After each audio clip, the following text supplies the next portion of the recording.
বাহির হয়ে লিলিমার প্রীতিকানাদের বাড়িতে সবাই আমরা আছি, সেখানে খাওয়া দাওয়া হবে, সেটা নয় পরের ব্যাপার। সবচেয়ে বড় কথা হচ্ছে আজকে আমাদের সাথে এই অনুষ্ঠানে যোগদান করেছেন আমাদের এক্সপি ছিলেন, যিনি যে আছেন আমাদের সাথে এই অনুষ্ঠানে যোগ দিয়েছেন, তার জন্য আমরা খুব গর্বিত হচ্ছি এবং আনন্দিত হচ্ছি।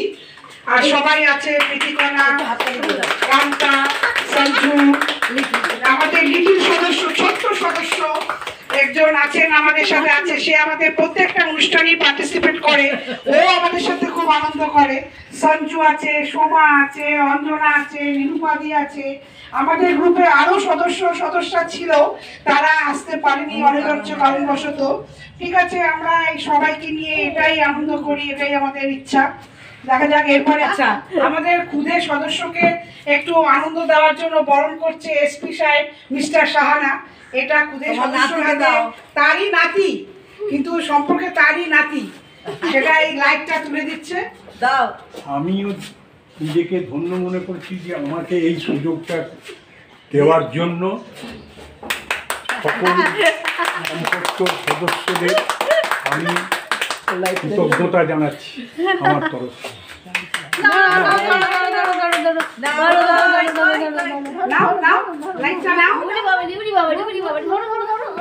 এক্ষুনি ফেলে দেবো।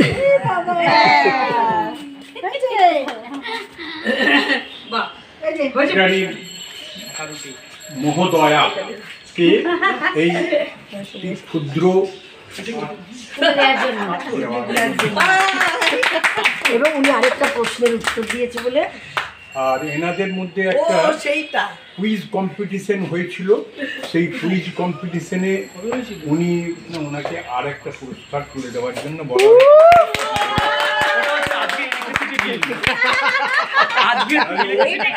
আমাদের সম্বর্ধনা পর্ব শেষ হওয়ার পর দুপুরের লাঞ্চ ছেড়ে নিলাম এবং কিছু ছবি তুলে আমরা ইনডোরে এসে মনের ডায়েরি নিয়ে আলোচনা শুরু করলাম। এখানে অনেকেই পার্টিসিপেট করতে পারেনি, যে কজন করেছে তাদেরকে নিয়েই আমরা ভিডিও শুরু করলাম। নেক্সট এপিসোডে আবার দেখাবো। গ্রামের মানুষ, আর আমাদের তো খুব কড়া ছিল আমার দাদা, তা আমাকে ওর বাবা মাঝে মধ্যে চিঠি লিখতো। হ্যাঁ, তখন তো চিঠি লেখার যুগ ছিল, তো আমরা অত বুঝতাম না, এমনি যেমন দিদি দেওয়ার চিঠি লেখে সেরকমই লেখে হয়তো। তারপরে আমার জামাইবাবু এসছে একদিন, আমি চিঠিতে লিখেছি, ওর বাবা লিখেছে জানো তো, যে যারে চাই তারে ভুল করে চাই, যারে চাই তারে পাই না।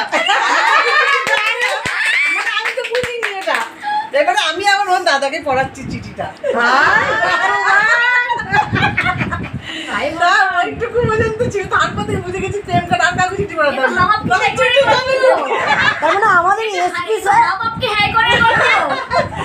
জামাইবাবু আমি দেখতাম কখন চিঠি আর লুকিয়ে নিতে হতো, তারপর দাদা একবার জানতে পেরে গেল।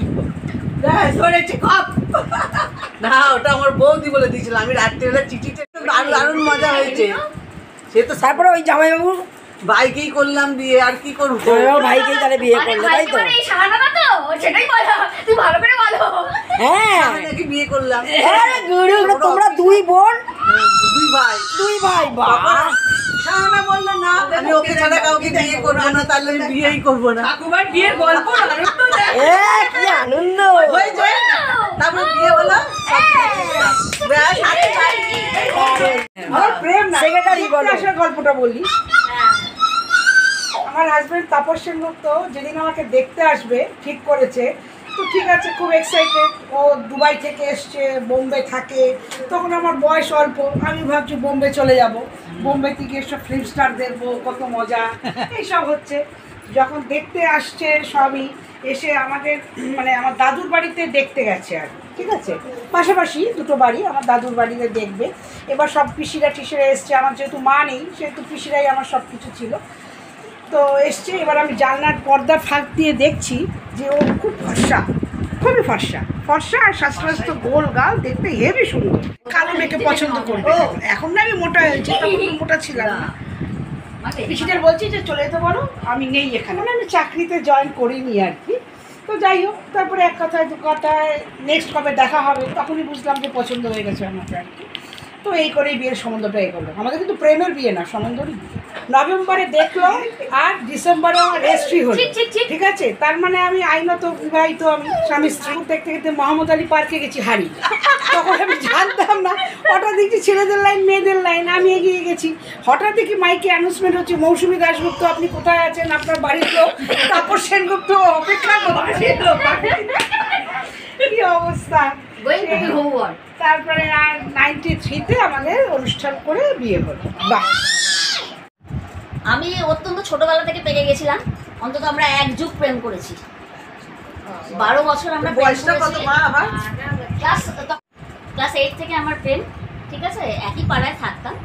তো ওই যাই হয় আর কি, আমি বারান্দায় থাকতাম আর উনি তো বাইরে থাকতেন। সে দূর থেকে কথাবার্তা, ইশারা, অমুক তমুক। কিন্তু আমার বাড়ি ভীষণ রেস্ট্রিকশন ছিল, প্রথমে তো কিছুতেই মেনে নেয়নি, হবেই না, একদম পুরো বাবা মা ভীষণই এগেনস্টে ছিল। তো যাই হোক, এটার মোটামুটি যখন চাকরি পেলাম 1987-এ একটা জব পেলাম। ইন্টারকাস্ট বলে আরও বেশি ইয়ে ছিল আর কি, মানে আপত্তি ছিল, যেহেতু আমার বাপের বাড়ি ব্রাহ্মণ আর আমরা ইন্টারকাস্ট ছিলাম, সেগুলো একটু বেশি আপত্তি ছিল হয়ে গেল। তবে আমার শ্বশুরবাড়ির শ্বশুরমশাই ভীষণই মাইডিয়ার ছিলেন, অসম্ভব মাইডিয়ার শ্বশুরমশাই। শাশুড়ি মানে আমার দুর্ভাগ্যবশত আমি বেশি দিন শ্বশুরমশাইয়ের কাছে পাইনি, বিয়ের 1.5 বছরও হয়নি, শ্বশুরমশাই মারা গেছে। শাশুড়ি মা ছিলেন। তো শ্বশুরবাড়ি আমার যথেষ্ট ভালো, কোনো অসুবিধা কিছু ছিল না। তো এই চলে গেলাম, ট্রেনে তো দিলাম 30-32-33 বছর, বাস হয়ে গেল। তো খোকা হলো, তাই? তারপরে খোকা তো হলো 93-তে। আমার প্রথম আমি কলেজ থেকে একদিন এলাম, তখন আমার মা বলছে এই শোন, তোকে না দেখতে আসবে না, না তুই তাড়াতাড়ি খাওয়া দাওয়া করে দিই। কেন আমি জানি না, বলে যে তোকে আজকে দেখতে আসবে। কখনোই আমি সেজে গুজে বসবো না, তারা দেখতে আসবে না আসবে এই বলে আমাকে তো কোনো রকমের কলেজ থেকে আসার পরে খাইয়ে দাইয়ে সাজিয়ে দিয়েছে। এবারে তো আমি সবে 3rd ইয়ার চলছে আমার। তখন বলছে যে দেখে শুনে ওদের খুব পছন্দ হয়ে গেছে। এবারে বলেছে যে তোমাকে এবারে আমার ছেলে দেখতে যাবে। আমার শ্বশুরমশাই বললে যে ভিক্টোরিয়াতে দেখতে যাবে। বাবা ভিক্টোরিয়াতে দেখতে যাবে, খিস ভাগ হয়ে যাবে। আমাদের বিয়ের ভাগ ঠিক হয়ে গেল। কিন্তু খুব ভালো আমার ফ্যামিলির শ্বশুরবাড়ি, যার জন্য আজ পর্যন্ত আমি অনেক কিছু করতে পেরেছি জীবনে। সত্য আমি যখন 3rd ইয়ার দেওয়ার পরেই আমার তারপরে পরীক্ষা হয়। আমার শ্বশুরমশাই তো ভীষণ সাপোর্ট, পাস টাস করলাম। তবে বিবাহিত লাইফটা আমি ভীষণ এনজয় করেছি, সব দিক দিয়ে প্রচুর ঘুরেছি, এনজয় করেছি, যেটা মানে বলারই নয়। এরকম আমার জীবনটা গেছে, খুব ভালো লেগেছে। এখনও চলে যাচ্ছি, 40 বছর। লাস্ট ইয়ার কেদার ঘুরে এলাম, আবার সামনে বছর একটু যাওয়ার ইচ্ছা আছে। এইভাবে জীবনটা কাটাচ্ছি। পরীক্ষা দিচ্ছি, একদিন দেখছি আমি দিদির বাড়ি থেকে মাধ্যমিক পরীক্ষা দিচ্ছি। একদিন হঠাৎ দেখছি দাদা সকালবেলায় এলো এসে বলছে, দিদিকে বলছে যে আজকে কান্তাকে বাড়ি নিয়ে যাস। তা দিদি বলছে যে দেখাশোনা কিসের জন্য নিয়ে যাবো, বলেছে দেখতে আসবে ওকে, ইয়েতে বলছে। আমি তো কিছুই জানি না, রীতিমতো পরীক্ষা দিতে গেলাম। পরীক্ষা দিয়ে দিদি আমাকে স্কুলের ড্রেস পরেই বাড়িতে দিচ্ছে।